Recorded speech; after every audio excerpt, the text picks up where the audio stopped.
అయితే మొన్న మీరు చెప్పారు నేషనల్ అవార్డ్ వస్తుందని అవును. జెప్పేసి. నేషనల్ అవార్డ్ వస్తుందని అంత కాన్ఫిడెంట్‌గా చెప్పగలిగారు అనంటే గనక, అంటే ఏంటి మీకు ఆ సినిమా మీద మీకు ఎలాంటి కాన్ఫిడెన్స్ ఉందండి? అంటే నేను 'రష్మిక' గారి పెర్ఫార్మన్స్ ఈ సినిమాలో టాప్ నాచ్ ఉందండి. అంటే హ్మ్. ఆవిడ చాలా పెర్ఫార్మన్స్ ఓరియెంటెడ్ క్యారెక్టర్స్ చేశారు. చాలా సినిమాల్లో చేశారు గానీ, ఈ పర్టిక్యులర్ సినిమాలో హ్మ్. ఫస్ట్ సీన్ ఫస్ట్ ఆవిడ ఇంట్రొడక్షన్ ఎక్స్‌ప్రెషన్ దగ్గర నుంచి క్లైమాక్స్ ఎక్స్‌ప్రెషన్ వరకు ప్రతి సీన్ ఆవిడ చించేశారండి. హ్మ్.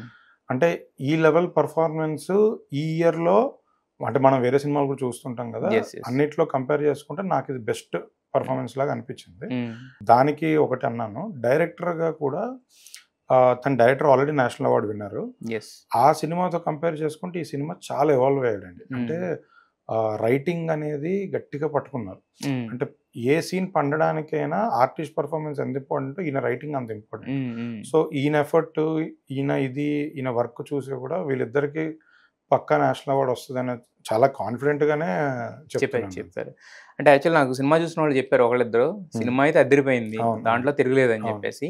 అయితే ఈ రోజుల్లో ఎలా ఉందంటే ఎంత cinema super block buster content ఉన్నా కూడా హీరో మార్కెట్ అనేది అది ఎప్పుడూ ఒకటుంటది. హీరోయిక్‌గా గనుక. అవును. అంటే అవును. మన సేఫ్ జోన్ ఇలాంటివి మాట్లాడుకుంటే ఏంటంటే కంటెంట్ అవును. బాగున్నప్పుడు హీరోయిక్ మార్కెట్ ఉంటే కొట్టేస్తాం అది అవును. దాంతోటి. అవును. బట్ హీరోయిన్ ఓరియెంటెడ్ సినిమాని ఎలా రిసీవ్ చేసుకుంటారనేది ఎప్పుడూ ఒక చిన్న డౌట్ ఉంటది కదా! అవును. సో, మరి మీరు ఆ పరంగా చూసుకున్నప్పుడు మీకేమైనా ఇది రిస్క్ అనిపించలేదా? ప్రాజెక్ట్ టేకప్ అప్పుడు మీకు అనిపించలేదా? లేదండి. అంటే నాకు రిస్క్ ఏమి అనిపించలేదు. నేను హ్మ్. బేసికల్లీ కథని నమ్మే వచ్చాను. అంటే నేను హ్మ్. 'రష్మిక' గారు చేస్తారు అని కూడా నాకు ముందు తెలీదు. తెలీదు. అంటే ఆ హ్మ్. థాట్ కూడా మాకు లేదు. హ్మ్. సో, ఈ కథ బావుంది. ఇది చేద్దాము. ఒక సెటప్‌లో ఇది చేద్దాం అని అనుకున్నాం. హ్మ్. తర్వాత 'రష్మిక' గారు యాడ్ అయిన తర్వాత మాకు ఇంకా కాన్ఫిడెన్స్ బిల్డ్ అయింది. నంబర్స్ మీద ఎప్పుడూ చూడలేదండి. అంటే నేను కంటెంట్ బేస్డ్‌గానే చూసా. హ్మ్. ఈ కంటెంట్ థియేట్రికల్‌లో గట్టిగా వర్కౌట్ అవుద్దని బిలీవ్ చేసే చేశాను. హ్మ్. అంటే ఒక మంచి సినిమా తీస్తే నంబర్స్ ఆటోమేటిక్‌లీ వర్క్ అవుతాయండి. హ్మ్. అంటే నేను ఈ సినిమా ఆల్రెడీ ఓటీటీ ప్లాట్‌ఫార్మ్‌కి ఇచ్చాను. వాళ్ళేమి ఊరికే కొనలేదు. హ్మ్. చూసారు. ఆహ్, అలానే మన టీమ్‌లో గాని, మన వాళ్ళు గాని చాలామంది చూసారు. హ్మ్. చాలా ఇంటరాక్షన్స్ జరిగాయి. హ్మ్. సో, నేను అవన్నీ జరిగిన తర్వాతే ఇంకా నా కాన్ఫిడెన్స్ బిల్డ్ అయ్యి థియేట్రికల్‌గా వర్కౌట్ అవుద్ది అని ఉంది. హ్మ్. అసలు రిస్క్ అనో, వర్కౌట్ అవుద్దా?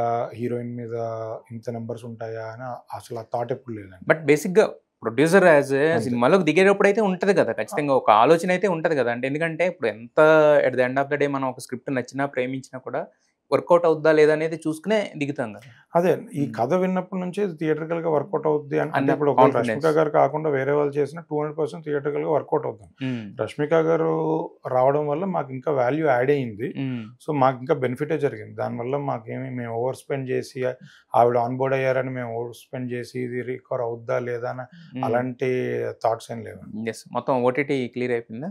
ఇచ్చేసామండి. హ్మ్. సో, ఇప్పుడు కొంచెం ప్రెషర్ తగ్గినట్టే. నాకు ఫైనాన్షియల్ ప్రెషర్ ఎప్పుడూ లేదు. అంటే హ్మ్. లాస్ట్ 3 మంత్స్ బ్యాకే మనం నాన్ థియేట్రికల్ అన్నీ బిజినెస్ క్లోజ్ చేసుకున్నాం. ఓకే. నాకేంటంటే ఈ సినిమా థియేట్రికల్‌లో కొట్టాలి. కొడితే ఒక ప్రొడ్యూసర్‌గా మాకు, 'రష్మిక' గారికి, డైరెక్టర్‌కి అందరికీ ఒక మంచి బ్యూటిఫుల్ లైఫ్ లైఫ్ వస్తుంది. ఒక ప్లాట్‌ఫార్మ్ క్రియేట్ అవుతుందనేది దాని గురించి సాలిడ్‌గా వెయిట్ చేస్తా.